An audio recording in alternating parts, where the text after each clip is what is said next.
Date को fix कर लो, कल 2 अक्टूबर है और 2 अक्टूबर को शाम को जो है सीटेट के नोट्स पे ऑफर निकलेगा, जिसमें आपको कम पैसों में मिल जाएंगे, बहुत ही मिनिमम प्राइस में आपको नोट्स मिल जाएंगे। और नोट के साथ में 500 क्वेश्चंस फ्री मिलेंगे अगर आप कल लेते हैं। जो लोग भी 2 अक्टूबर को नोट्स लेंगे उनको 500 क्वेश्चंस जो टॉप मोस्ट इंपोर्टेंट क्वेश्चंस है वो फ्री में मिलेंगे साथ में। ये बोनस रहेगा जो 2 अक्टूबर को लेंगे, तो यहाँ से आप ले सकते हैं। उसके अलावा भाई ये न्यू चैनल हमने बनाया है सीटेट बाय शादाब आलम, तो इसको सब्सक्राइब कर लो आप लोग जाके, क्योंकि इस वाले चैनल पे अब आपकी गाइडेंस वाली और मोटिवेशनल वाली वीडियोस आती रहेंगी। चलिए शुरू करते हैं हम अपनी क्लास आज की। जी, रेडी हैं सबके सब? सर आपने जवाब नहीं दिया, किस चीज़ का? डेली क्लासेस नहीं लेते हो आप? डेली ही होती हैं क्लासेस, कल नहीं हुई थी, क्योंकि कल एक्चुअली थ्योरी क्लासेस आपकी स्टार्ट करनी थी, तो मैंने सोचा 1 तारीख से ही करेंगे, है ना। बाकी तो डेली होती है, कभी कभी हो जाती है छुट्टी भाई, तो ये तो नॉर्मल है, इतना भी इस पे सख्ती नहीं कर सकते, है ना। कल नहीं आए बस, बाकी तो डेली क्लास आपकी हो ही रही है ना। करें शुरू? सर हम बहुत गरीब हैं, प्लीज अच्छा सा ऑफर दे दो जो मेरे जैसे हैं। अच्छा, जो ले नहीं सकते वो भी नोट्स ले लेंगे, अच्छा। तो अच्छा सा ही ऑफर है आपका, कल जो है 2 अक्टूबर को आपका ऑफर निकल जाएगा, है ना। देखो, आज का जो टॉपिक है वो आप टाइटल में थंबनेल पे पढ़ चुके होंगे।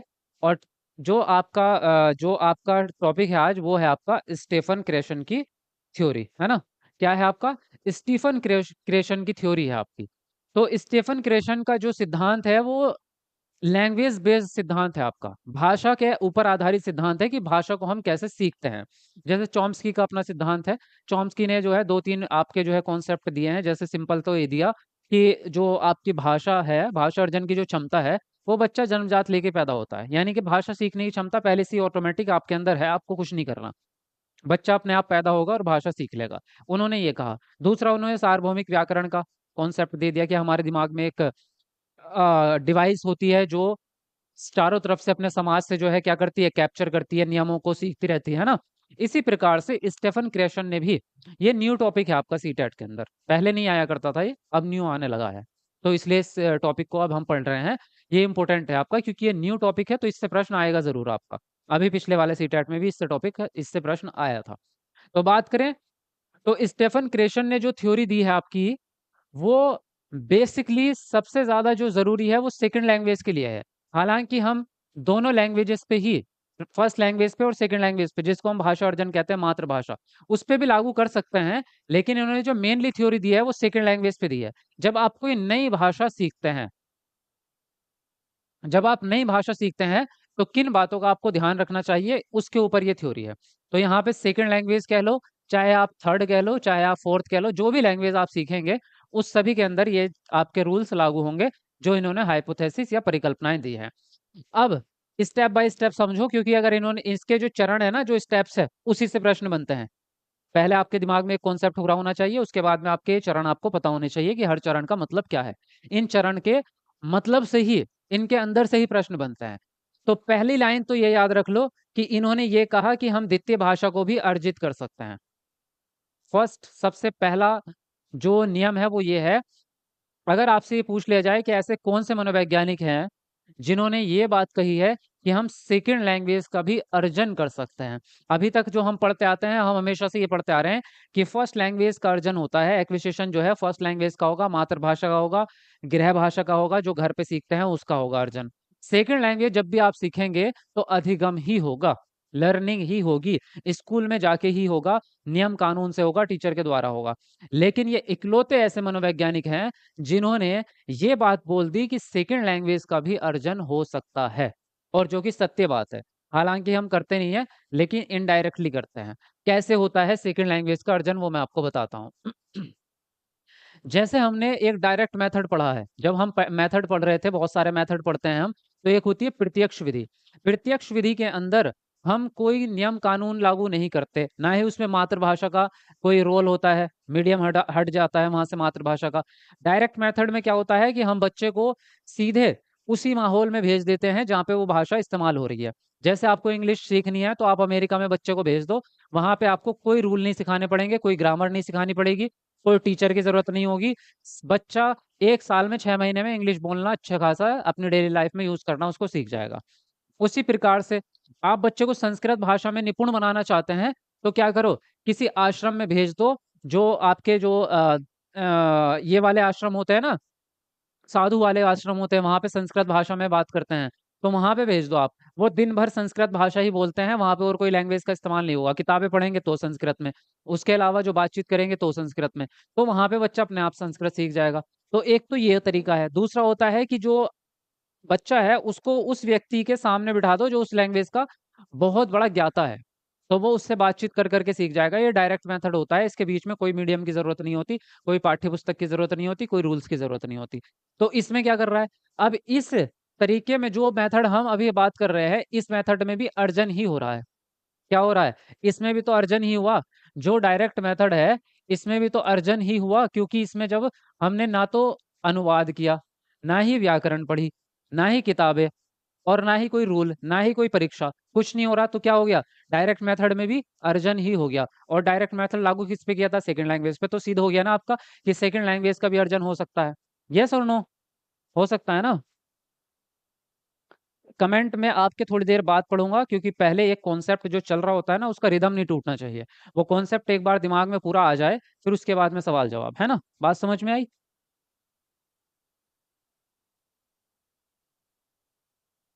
हम्म। कल कुछ बड़ा होने वाला है, वो कल, वो अभी मैं बाद में बताएंगे। देखो अब बात करें, तो यहाँ पे इन्होंने ये बात तो कह दी। अब ये यहाँ तक तो आपका क्लियर हो गया होगा कि सेकंड भाषा का अर्जन हो सकता है। एक कॉन्सेप्ट तो इनका यहाँ पे खत्म होता है। अब आते हैं जो इन्होंने परिकल्पनाएं दी हैं भाषा को सीखने की, कि भाषा को कैसे सीखना चाहिए, कैसे उसका इस्तेमाल करना चाहिए, कैसे उसमें परिपूर्ण होना चाहिए। उसका स्टेप बाय स्टेप इन्होंने जो है 5 परिकल्पनाएं दी हैं, और ये चरण नहीं है। हालांकि मैंने आपको इजी करने के लिए चरण बोल दिया इनको, लेकिन ये चरण नहीं है। इनका 5 के 5 जो है, 3 ये और 2 ये, इनके 5 के 5 जो पॉइंट है, ये अपने आप में, हर पॉइंट अपने आप में अलग स्टैंड रखता है। तो समझो सबसे पहला पॉइंट क्या है। सबसे पहली परिकल्पना, परिकल्पना हाइपोथेसिस इसको इंग्लिश में कहते हैं। पहला है अधिग्रहण सीखने की परिकल्पना, यानी एक्विजिशन लर्निंग हाइपोथेसिस। तो यहाँ पे जो अभी हम अर्जन वाली बात कर रहे थे वही सेम इसके अंदर आ गई, देखो, क्योंकि इसने एक्विजिशन की बात की है। तो इस वाली परिकल्पना के अंदर ये कहते हैं कि आपको क्या करना चाहिए, आपको कोई भी भाषा सीखने के लिए अर्जन वाला मेथड अपनाना चाहिए। टीचर को भी, आप टीचर हैं, बच्चों को सिखाना चाहते हैं, तो बच्चों को किताबों से पढ़ाने के बजाय, नियम कानून व्याकरण रटाने की बजाय, या रूल्स और परीक्षा के माध्यम से सिखाने के बजाय, आप स्कूल का या कक्षा का माहौल ऐसा बना दो कि उसमें बच्चा ऑटोमेटिकली भाषा का अर्जन करता चला जाए। कि आप जो है कक्षा में क्या करेंगे, एक एक्टिविटी बना दो जिसमें बच्चे बातचीत बहुत ज्यादा करें, चर्चा बहुत ज्यादा करें। और कक्षा में क्या है, पठन कोना बना दो जिसमें बच्चा यहाँ पे चित्र लगा दिए, कहानियां लगा दी, क्लास में पोस्टर लगा दिए, जिससे बच्चा पढ़ता रहेगा उसको देख देख के, तो अर्जन होता रहेगा उसका। माहौल के द्वारा, समाज के और वातावरण के द्वारा सीखने को यार अधिग्रहण कहते हैं, अर्जन कहते हैं, एक्विजिशन कहते हैं। तो इन्होंने कहा कि सेकंड लैंग्वेज का भी एक्विजिशन करवाओ, ये आसान होता है।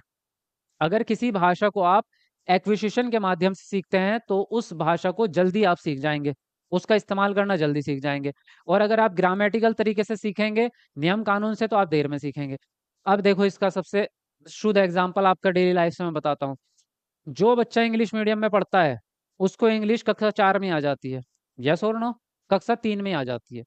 छोटा सा 5-6 साल का बच्चा भी इंग्लिश में बात कर रहा होता है आपसे, करता है ना, उसको व्याकरण नहीं आती, इंग्लिश के व्याकरण उसको नहीं आती, लेकिन उसको इंग्लिश बोलना आती है। मदर टंग उसकी इंग्लिश नहीं है, मदर टंग तो उसकी हिंदी है। इंग्लिश कैसे आई, इंग्लिश आई वातावरण से, क्योंकि स्कूल में सभी इंग्लिश में बात कर रहे हैं, है ना। तो क्या हुआ, उसने क्या किया, अर्जन किया, उसका सेकंड लैंग्वेज का भी अर्जन कर लिया उसने। तो यहाँ पे उसने जल्दी सीख ली एक तो भाषा, और दूसरा वो परफेक्टली उसको बोल भी रहा है, अपनी डेली लाइफ में इस्तेमाल भी कर रहा है। भाई एग्जाम देना जरूरी थोड़ी है, लेकिन वो डेली लाइफ में इंग्लिश का इस्तेमाल करना सीख गया, 6-7 साल का बच्चा ही। और जो हिंदी मीडियम से बच्चा पढ़ रहा है, उसके स्कूल में जो इंग्लिश पढ़ाई जा रही है वो ग्रामर के हिसाब से पढ़ाई जा रही है। आप लोगों ने भी, अगर हिंदी मीडियम से बहुत सारे बच्चों ने पढ़ाई की है, तो आप लोगों ने भी क्या किया होगा, जी यस आ रहा है आप लोगों का, आप लोगों के हिसाब से भी क्या हुआ होगा, आपने भी ग्रामर के हिसाब से पढ़ी होगी। तो आपको ट्रांसलेशन तो बड़ी अच्छी आती है ना, रूल्स भी पता है, प्रश्न भी आप सॉल्व कर लोगे, लेकिन बोल नहीं पाते। ऐसा ही होता है, जितने भी हिंदी मीडियम के स्टूडेंट हैं उनको इंग्लिश आती बहुत बढ़िया है ग्रामेटिकल तरीके से, और एग्जाम के हिसाब से, लेकिन डेली लाइफ में यूज नहीं कर पा रहे। तो मेन उद्देश्य भाषा का क्या है? डेली लाइफ में यूज करना, यही तो है। अगर आपको एग्जाम में पढ़ लिखनी है तो वो तो एक सब्जेक्ट के रूप में आप सीखा, आपने अपने लैंग्वेज के रूप में कहाँ सीखा? इंग्लिश सब्जेक्ट और इंग्लिश लैंग्वेज दोनों अलग बातें हैं। लैंग्वेज तब होगी जब आप डेली लाइफ में यूज कर पाए। तो अगर आप एक्विजिशन के माध्यम से कोई लैंग्वेज सीखते हैं तो आप उसका दैनिक जीवन में जो प्रयोग है उसको जल्दी कर लेते हैं और आसानी से कर लेते हैं। तो पहला कॉन्सेप्ट तो ये हुआ आपका कि जब आप सेकंड लैंग्वेज भी बच्चों को सिखा रहे हो या थर्ड लैंग्वेज भी, तो कोशिश ये करो कि आप एक्विजिशन के माध्यम से सिखाओ। पहला स्टेप समझ में आ गया, यस और नो? पहली हाइपोथेसिस आपको क्लियर हो गई? जी। Yes sir.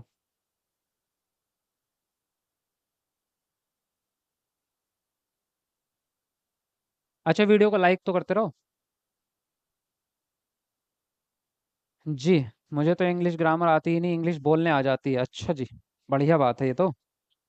हाँ, एक बार वीडियो को लाइक करो, कमेंट को नीचे करके जल्दी से। 500 लाइक्स भी अभी कम रह रहे हैं, 2-4 लाइक। 500 होने वाले हैं, तो जल्दी से पूरे करो। अब आते हैं हम सेकंड नंबर पे। सेकंड है आपका मॉनिटर परिकल्पना, जिसको इंग्लिश में भी मॉनिटर परिकल्पना कहते हैं, मॉनिटर हाइपोथेसिस।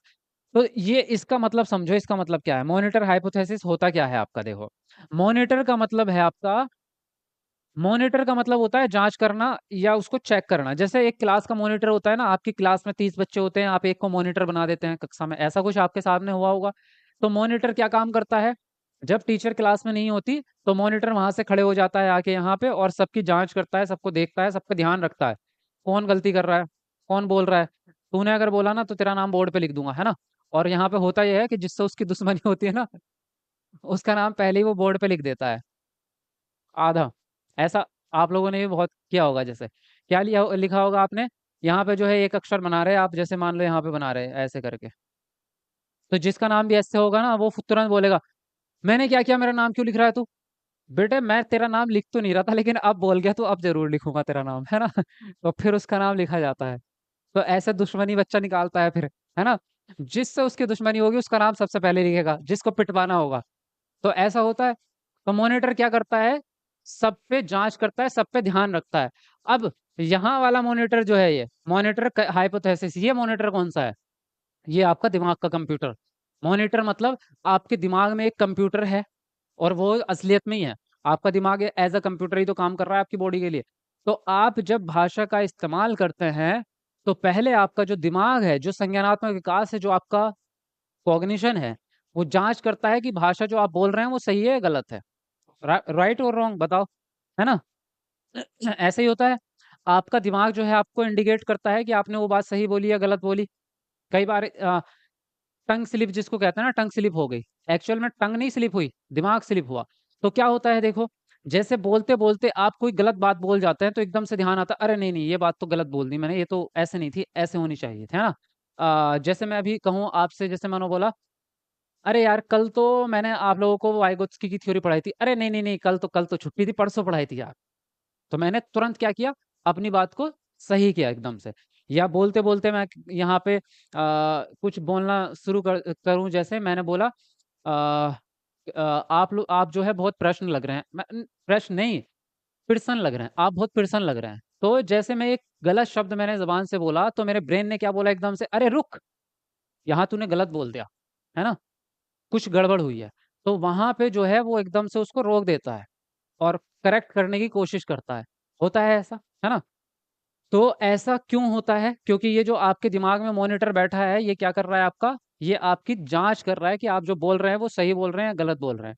अब इनका जो उद्देश्य है स्टीफन का, वो क्या है? वो ये कहते हैं कि मॉनिटर का इस्तेमाल ना तो बहुत ज्यादा होना चाहिए, ना ही बहुत कम होना चाहिए।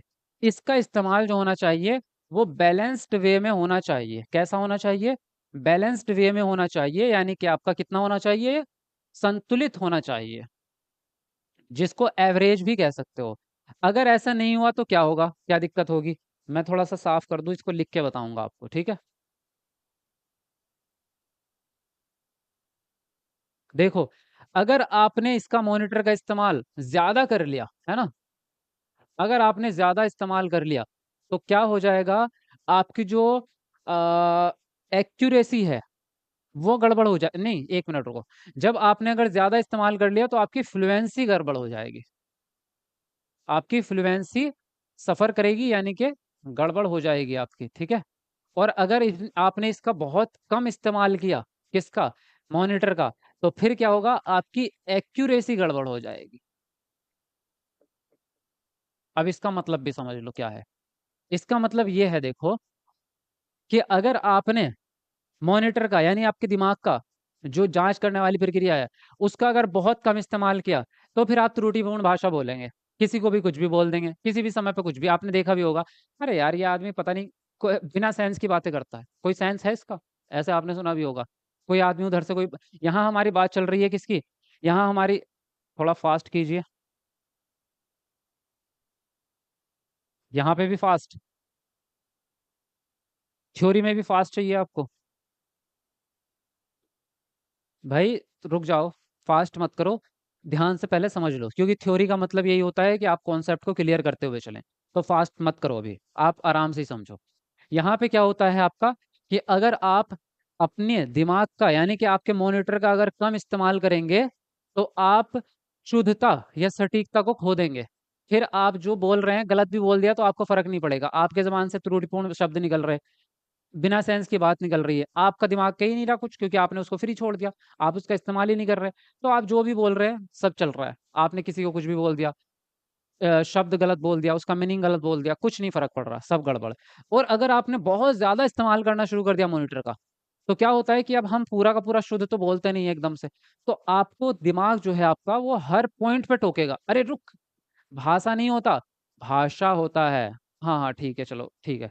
फिर अच्छा, फिर उसने ये बोला कि यार तू बड़ा ना, तू बहुत जबान चलाता है मेरे सामने। नहीं नहीं नहीं, जबान नहीं होता, जुबान होता है, जुबान। तो आपका क्या करेंगे, आपका हर सेंटेंस में अटकना स्टार्ट हो जाएंगे, तो फिर क्या होगा, आपकी फ्लुएंसी खत्म हो जाएगी, प्रवाहपूर्णता खत्म हो जाएगी। आप जो है फिर अटक अटक के बोलेंगे, या थोड़ा रुक रुक के बोलेंगे, एक सेंटेंस बोलने के बाद सोचेंगे, फिर बोलेंगे, फिर सोचेंगे, फिर। तो उससे क्या होगा, आपकी फ्लुएंसी खत्म हो जाएगी, आपका जो प्रवाहपूर्ण भाषा एकदम बोलते हैं, स्पीड आपकी खराब हो जाएगी। तो इसलिए आपको एवरेज इस्तेमाल करना है मॉनिटर का, कि आपका त्रुटि भी ना हो और आपकी फ्लुएंसी भी ठीक ठाक चलती रहे। अब बात समझ में आगे होगी आपकी, यस और नो बताओ। जी, बताओ। नो, अच्छा है, ऐसे ही कीजिए स्पीड में, ठीक है। नो सर, ठीक है। हाँ, अब मुझे बताओ कमेंट करके, यस और नो। यहाँ तक की बातें समझ में आ गई आपको, सेकंड नंबर वाली? पॉलिटी जियोग्राफी भी करा दीजिए सर, बिल्कुल 7 बजे ही है आपकी। चलो बहुत बढ़िया, और वीडियो को लाइक करते रहो जल्दी से, 700 लाइक्स होने वाले, 3-4 लाइक बच भी रहे हैं। जरा कमेंट को नीचे करके जल्दी लाइक करो। अब आ जाते हैं हम तीसरे नंबर पे। तीसरा है आपका प्राकृतिक क्रम परिकल्पना, natural order hypothesis. Natural order hypothesis, इसमें सिंपल है, इसमें कोई बड़ी बात नहीं है। इसमें यह है आपका, कि ग्रामर जो है वो प्राकृतिक रूप से आती है, जब हम उसका यूज करेंगे, जब हम उसका यूज करते रहेंगे। तो ये कहते हैं कि प्राकृतिक रूप से भाषा जो है, आपके भाषा के जो नियम है, ग्रामर को भी हटाएं, अगर आप नियम की बात कर लो, तो नियम पे हमें क्या करना चाहिए, बच्चे पे बहुत ज्यादा जोर नहीं डालना चाहिए। कि 4 साल का बच्चा है, उससे कह रहे तुझे तो अलंकार आने ही चाहिए, बिना अलंकार के तू भाषा नहीं बोल सकता, है ना, ऐसी वाली चीज। या जो इंग्लिश की भी बात करें, तो वहां पे भी आप कह रहे हैं नहीं नहीं, यहाँ पे जो है तू विच का ही यूज करेगा, यहाँ व्हाट का यूज नहीं कर सकता, है ना। जैसे हम कह देते हैं ना, जैसे हम कह देते हैं what colour do you like, आपको कौन सा कलर पसंद है, तो हम बोल देते हैं व्हाट कलर। नहीं नहीं, लेकिन एक्चुअल में अगर ग्रामेटिकल तरीके से देखोगे तो विच आना चाहिए, which colour do you like, है ना। तो इसमें भी आप उसको नियम सिखा रहे हैं, कि नहीं, बिल्कुल एक्यूरेसी के साथ में व्याकरण के द्वारा ही सेंटेंस बनाना है तुझे, जब तक व्याकरण शुद्ध नहीं आ जाती व्याकरण का इस्तेमाल मत करना।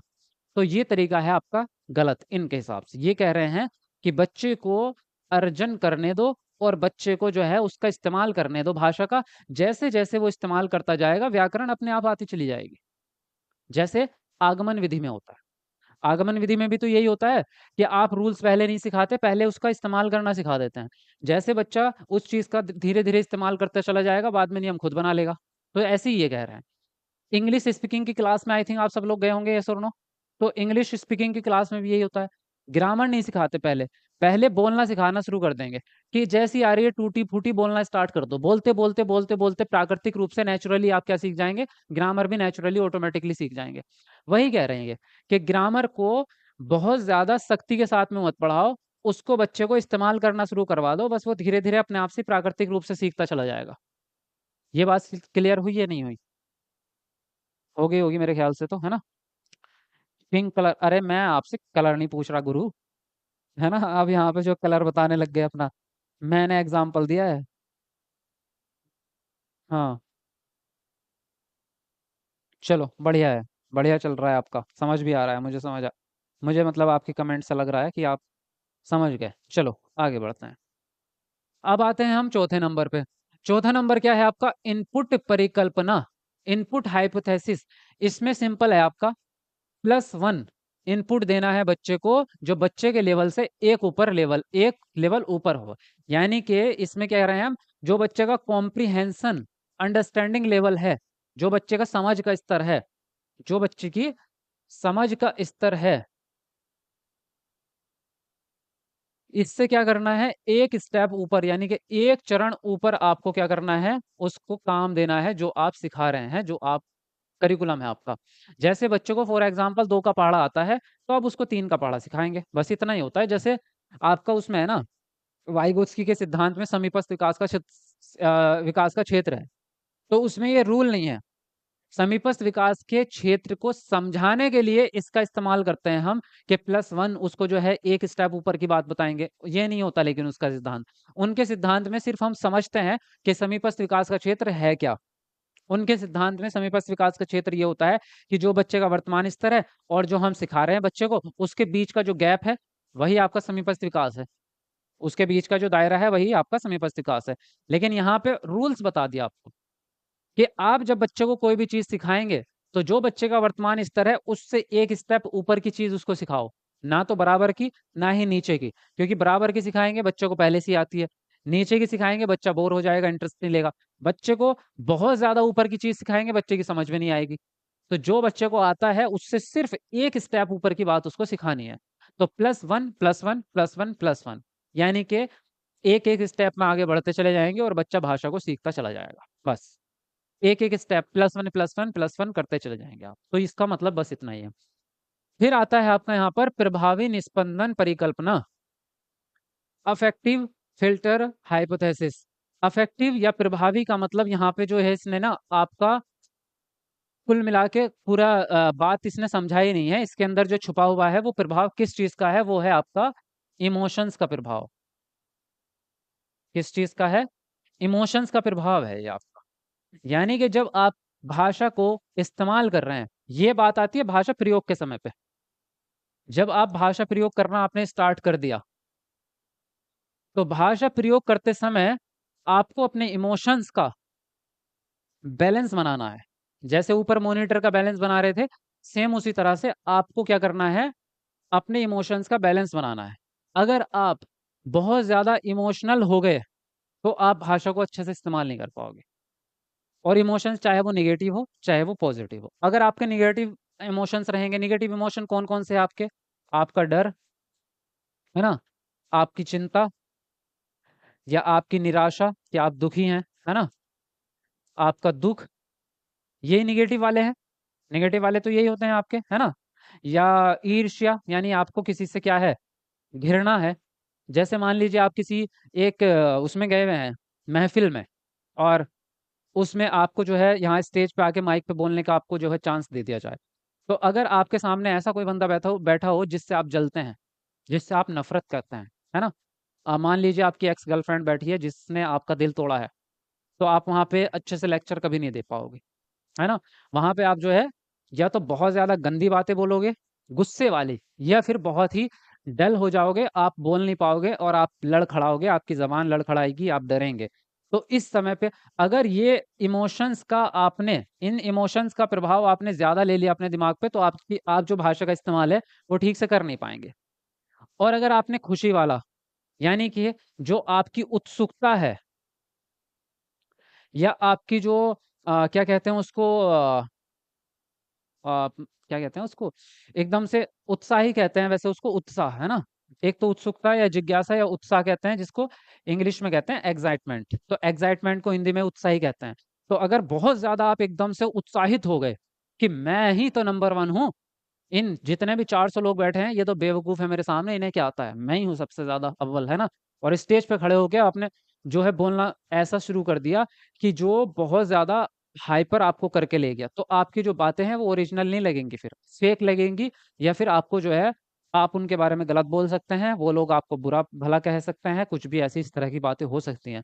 तो जब आप अपने इमोशंस को बहुत ज्यादा हावी कर लेते हैं अपने ऊपर, तो आप जो है भाषा का इस्तेमाल ठीक तरीके से नहीं कर पाते। तो इसलिए आपको इमोशंस जो रखने हैं बच्चे के अंदर भी, इमोशंस जो रखने हैं वो एवरेज रखने हैं। मतलब बच्चा शांत रहे, खुश रहे और हैप्पी रहे एकदम, और किसी से कोई घृणा नहीं, कोई चिंता नहीं, किसी का कोई डर नहीं, टीचर का भी कोई डर नहीं, सामने जो पब्लिक बैठी है उनका भी कोई डर नहीं। जो बात हमें कहनी है वो कहनी है बस, और उनको आराम के सुकून के साथ में वो बात कहने, तो ठीक रहता है। ऐसा एग्जाम के समय पे ही होता है ना। हाँ जी, एग्जाम के समय पे भी होता है। जब आप एग्जाम देने जाते हैं तो तब आप अगर ये सोचते हैं दिमाग में कि यार मेरा पेपर नहीं निकला तो क्या होगा, ये क्वेश्चंस तो मेरा गलत हो गया, अरे यार 4 गलत हो गए, अब तो गया मैं तो गई, फेल हो गई मैं, ऐसा ऐसी वाली चीजें अगर आ गई तो आपके फिर हाथ कांपने लगते हैं, ऐसे पेन भी नहीं हिलता, है ना। मैंने ऐसा लिटरली एक जगह देखा है। जब मेरा यूपी टेट का पेपर था ना, बहुत कई साल हो गए, मेरे ख्याल से 3-4 साल पहले की बात है। यूपी टेट का पेपर देने गया था मैं। तो उस समय पे मेरी बगल में एक लेडी बैठी थी, लड़की तो नहीं थी, लड़की से बड़ी मान लो लेडी थी, है। तो वो यूपी टेट का पेपर देने आई थी और लास्ट में क्या हुआ था, उसने पेपर करते करते जो है अपना पूरा पेपर सॉल्व कर लिया। और जितने उसने गोले भरने थे पूरी शीट में ना, उसने क्या करा था, मुश्किल से 50 क्वेश्चंस, 150 में से 50 क्वेश्चंस के ही उसने गोले भरे थे, बाकी वो 2 घंटे 2.5 घंटे उसने ऐसे ही निकाल दिए। लास्ट के जब 15 मिनट बचे, तो उसकी मार्कशीट जब उसकी वो ओएमआर शीट टीचर ने देखी ना, वहां पे इन्विजिलेटर जो थी, तो उसने ये बोला कि भाई निगेटिव मार्किंग तो है नहीं, तो जो तुम्हारे गोले बच रहे हैं उसे भर दो ना, है ना, उसे भर दो। तो सब खाली। तो उस लड़की का ये हाल था उस लास्ट के 15 मिनट में कि उसके हाथ में पेन रुक नहीं रहा था, वो ऐसे भर रही थी और उसका पेन ऐसे ऐसे ऐसे हो रहा था, ऐसे ऐसे। मैंने अपनी आंखों से, मैं बगल में बैठा उसके ऐसे, और मैं उसको देख रहा था ऐसे बगल में बैठे हुए, उससे अपना नाम नहीं लिखा जा रहा था, सिग्नेचर छूट गए थे उसके लास्ट में, उससे अपने सिग्नेचर नहीं हो रहे थे उस कॉपी पे। तो उसकी ये हालत थी उस समय पे। तो ऐसा किस वजह से हुआ, इमोशंस कंट्रोल में ना होने की वजह से। ये चीजें एग्जाम में बैठ के आपके साथ ना हो, तो इसलिए आप लोग भी इस चीज का ध्यान रखना। फिलहाल ये मेरे ख्याल से ये वो समझ में आ गया होगा आपको, है ना। पांचों चरण आपको समझ में आए या नहीं आए, बताओ मुझे। अच्छा बताओ जल्दी से, फटाफट से।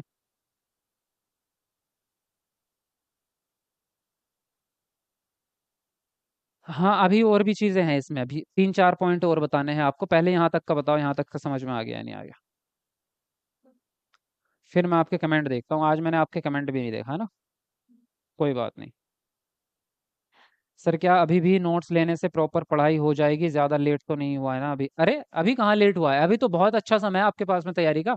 अभी तो अगर अभी से तैयारी करोगे आपकी परफेक्ट एकदम जबरदस्त तैयारी होगी। अभी तो 2 महीने से भी ज्यादा है आपके पास में। यही तो समय है आपकी पढ़ाई शुरू करने का। अभी नोट्स लो, कल को 2 अक्टूबर है, कल को शाम को ऑफर निकलेगा, नोट्स ले लेना सबके सब, है ना।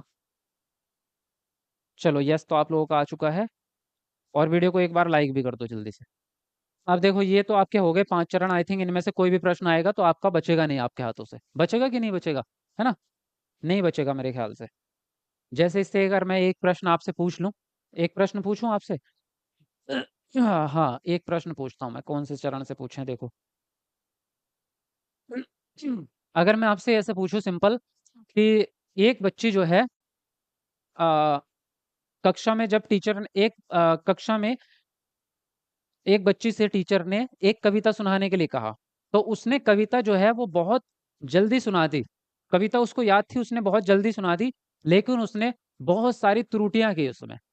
उसने उसने बहुत सारी त्रुटियां की, मात्राओं की त्रुटियां कर दी उसने, और कुछ शब्द जो है वो बीच में से खा गई, यानी कि कुछ शब्द उसने स्किप कर दिए। तो वो स्टीफन क्रैशन के हाइपोथेसिस में से कौन सा ऐसा हाइपोथेसिस है जिसके अंदर उस बच्ची को आप रखेंगे। इन 5 में से कौन से वाले हाइपोथेसिस के अंदर आप उस बच्ची को रख सकते हैं? अब मुझे बताओ इन पाँचों में से कौन-सी अवस्था में होगी? बताओ एक कमेंट करके।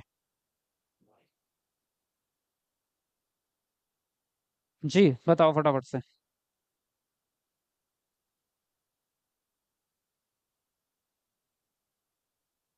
ठीक है, अब मैं थोड़ा-सा और चीज़ें कुछ बता देता हूँ आपको। इसको अभी करें या बाद में ही करें? मेरे ख्याल से ना आज के लिए इतना टॉपिक रहने देना चाहिए क्योंकि अगला जो चीज़ है वो थोड़ी-सी न्यू है, मॉनिटर वाली अवस्था में। हाँ, मॉनिटर हाइपोथेसिस। वाह बेटा! सीख गए आप लोग तो हाँ। ये 5वाँ चरण कौन बता रहा है? 5वें वाले गलत हैं, 5वें वाले गलत हैं, सेकंड वाला ठीक है। क्योंकि यहाँ पे बात इमोशंस की तो कहीं की नहीं हमने, इमोशंस की बात कहाँ की है? अफेक्टिव वाले में नहीं है वो, यहाँ धोखा खा गए ना। मैंने फ्लुएंसी बताई, मैंने बताया ना कि स्पीड से बोला उसने, स्पीड में सुनाई उसने कविता, लेकिन त्रुटि की है, तो मॉनिटर वाले में। चलिए, मेरे ख्याल से इस वीडियो में इतना ही रहने देते हैं क्योंकि नेक्स्ट टॉपिक नेक्स्ट वीडियो में होगा तो मज़ा आएगा। तो अभी फ़िलहाल तो आप ये बताओ कि अगर किसी का कोई डाउट है तो वो पूछ लो, मैं आप लोगों के डाउट्स क्लियर कर देता हूँ। और बाकी जो है ऐप को डाउनलोड करके रख लो जिसने नहीं कर रखा है इसको अभी। कल ऑफ़र निकल जाएगा आपको शाम को 4 बजे, कल शाम को 4 बजे ऑफ़र निकल जाएगा। तो कल शाम को जाके इस पे से नोट्स आपको सबको मिल जाएँगे, है ना? किस-किस ने लेने हैं नोट्स बताएँगे ज़रा कमेंट करके? कल कौन-कौन नोट्स लेने वाला है? बताओ मुझे मुझे ज़रा कमेंट करके। एक बार जल्दी कमेंट करो किस-किस को लेने हैं कल को नोट्स? बहुत-बहुत शुक्रिया सर जी। जी, थैंक यू वेरी मच।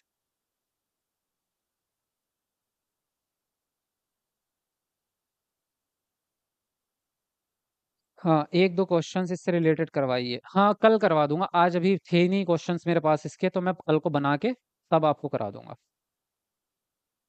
जी, मुझे लेने हैं। इफ़त खातून, शबाना खान, संजय और रूपा, नीलू, हाँ, बहुत सारे स्टूडेंट हैं। Very good. हमें इस थ्योरी के क्वेश्चंस भी करवाइए, कल करवाऊँगा क्वेश्चंस। हाँ, नोट्स आपको सभी को लेने हैं ना? बहुत बढ़िया, वेरी गुड। कल को ले ही लेना भाई नोट्स, है ना? क्योंकि आपके जो है पढ़ाई अभी से स्टार्ट हो जानी चाहिए और अभी से जो है बिल्कुल बेहतरीन तरीके से जो आप अपनी तैयारी स्टार्ट करो। और अब मैं आपको सारी थ्योरी क्लासेस भी करा रहा हूँ, तो सारे सब्जेक्ट की अभी स्टार्ट हो जाएंगी। बस आप जो है भरोसा रखो, इस बार आपको जो है सबको जो है सीटेट पास हो जाएगा सबका और आपको कोई भटकने-वटकने की ज़रूरत नहीं पड़ेगी। सारा कंटेंट और सारी चीज़ें ही मैं आपको यहाँ पे देने वाला हूँ। और आप एक बार नोट्स याद कर लो पहले, जितने दिन भी आपको लगेंगे 10 दिन, 20 दिन, 30 दिन जितने भी, है ना? तो एक बार आप नोट्स को याद कर लो, फिर उसके बाद मैं आपको कुछ ऐसा कराने वाला हूँ, जो आज तक कभी किसी ने नहीं कराया, आज तक टीचिंग के फील्ड में कभी नहीं हुआ ऐसा। तो एक सरप्राइज़ है आप लोगों के लिए, वो बताऊँगा अगले महीने। अगले महीने कुछ तगड़ा गेम आपके सामने आने वाला है, बहुत ही ज़बरदस्त, आप कल्पना भी नहीं कर सकते, सोच के देखो। ऐसी चीज़ होने वाली है जो आप कल्पना भी नहीं कर सकते। लेकिन उससे पहले नोट्स आपको याद हो जाने चाहिए, बस इतनी शर्त है। क्योंकि उसका बेनिफिट तभी मिलेगा आपको जब आपको नोट्स याद हो जाएँगे। बस, उसके बाद मैं आपके सामने कुछ ऐसा तगड़ा एक सरप्राइज़ आने वाला है अगले महीने, उसके बाद तो ये समझ लो जिसने उसको फ़ॉलो कर लिया, तो उसके 125-30 नंबर से नीचे आने ही नहीं है। कितने भी कमज़ोर हैं आप पढ़ाई में, कितने भी। आपका मतलब 120 से नीचे आने का स्कोर का मतलब नहीं बनता। और सिर्फ़ 120 का स्कोर की बात नहीं है, 120 आएँगे, अगले एग्ज़ाम की आधी तैयारी भी आपकी हो जाएगी, अगले एग्ज़ाम के ट्रिक्स भी और बहुत सारी नई चीज़ें आपको सीखने को मिल जाएँगी, आपका जो है न सरकारी नौकरी तक पहुँच जाएँगे आप। बस आपकी उस सरप्राइज़ का इंतज़ार करो, अगले महीने बहुत ही कुछ बड़ा गेम होने वाला है। अभी नहीं बताऊँगा, वो सरप्राइज़ है तो सरप्राइज़ ही रहेगा। सिर्फ़ आप जो है तब तक नोट्स याद कर लेना, ठीक है? क्या कह रहे हो? गौतम वो तो दिख रहा है जब से क्लास स्टार्ट हुई है ऑल द वे। क्या हो गया गौतम जी, कौन है ये गौतम जी? बताओ मुझे भी ज़रा, कहाँ है? हुँ,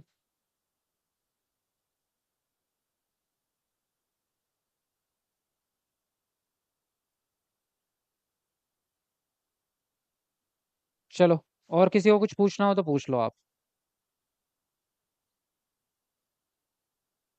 सर किन्हें होते हैं? कितने होते हैं?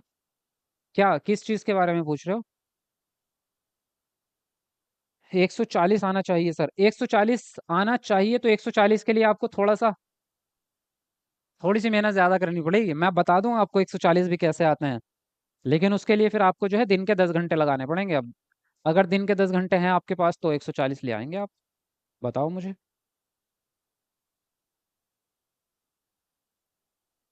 सर जी मुझे 150 लाना है प्लीज, सौरभ कुमार। 150 नहीं आएंगे। माफ कीजिए। 150 तो नहीं आएंगे आपके, है ना? तो अगर कोई जादू ही हो गया तो बात अलग है। 150 वाला सपना मैं आपको नहीं दिखाऊंगा, ठीक है? मैं तो 140 वाला भी नहीं दिखाता। मतलब जो चीज लॉजिकल है नहीं वो क्यों ही कहें फिर हम, है ना? 125-30 तक आते हैं नंबर नॉर्मली, जनरली एवरेज बच्चों के, तो उतना का ही हम रखेंगे भाई। मैं क्यों आपको जो है ऐसी ऐसी बातें बताऊं जो काल्पनिक हैं। जी।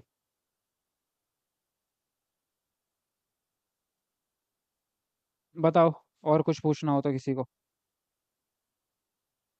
सर अब क्लास डेली लीजिए, जी बिल्कुल डेली क्लास होगी। मैथ क्लास लाइए सर जी प्लीज, आफिया। हाँ मैथ की क्लास में, मैथ की क्लास जो है सुबह में रखने की सोच रहा हूँ, मैथ पेडागोजी और साइंस। तो जो साइंस वाले बच्चे हैं वो बताओ सुबह में रख दूं, कोई दिक्कत तो नहीं होगी? सर जी सुनिए ना, आफिया। सुन तो लिया आपका, मैथ के लिए बोला ना आपने, या कुछ और था?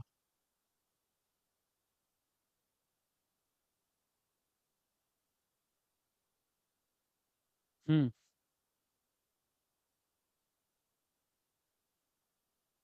ठीक है।